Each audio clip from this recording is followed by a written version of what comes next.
সাথে সাথে তুমি এসব বাঁশ দিয়ে আমাকে আঘাত করলে তুমি মনে করো না যে তুমি করছো, আমি মনে করি যে তোমার মুরব্বী হুজুর হুজুরি করেছে, জবাব হুজুরকে দিতে হবে।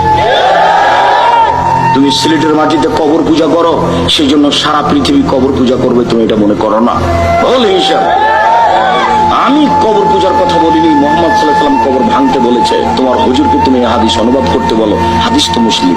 কবরের পাশে সালাত আদায় করা নিষেধ, কবরের উপরে সালাত আদায় করা নিষেধ, কবরের দিকে সালাত আদায় করা নিষেধ। কবরকে নিয়ে সময় কাটাও, আবার মানুষের প্রতি আঘাত করতে যাও, হিসাব পাও না।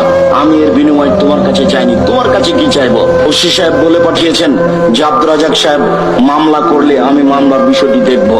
আমি বলছি জি না, মামলা করে আমি রোজ ওখানে হাজিরে দিতে যাব, সমস্যার মুখোমুখি হব, আমি ওর বিনিময় মানুষের কাছে চাই না, বিনিময় যে দিতে পারে তার কাছে চাই। আমি যারা অন্যায় করেছে তার হেদায়েত কামনা করি।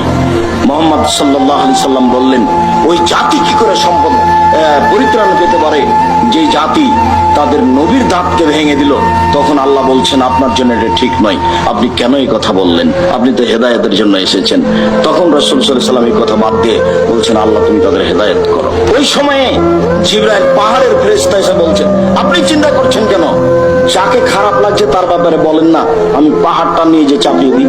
না, পাহাড় চাপিয়ে দিতে হবে না। মানুষের প্রতি আঘাত করে, আলেম ওলামার প্রতি আঘাত করে দিন ধর্মের কাজ করছে এটা মনে করো।